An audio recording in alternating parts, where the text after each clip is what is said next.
Hi, I'm James. In this video, I'll be showing you how to install an Aqualisa bath filler with overflow. Carefully unscrew and remove the bath waste clicker assembly from the waste body and set aside.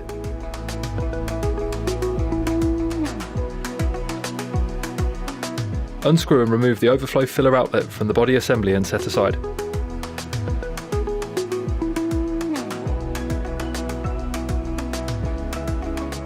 Offer the outlet body assembly into position at the rear of the bath, ensuring the rubber washer is aligned. Pass the overflow filler outlet through the bath and secure to the body assembly. Remove the relevant inlet blanking plug and attach the flexible hose to the blended inlet connection.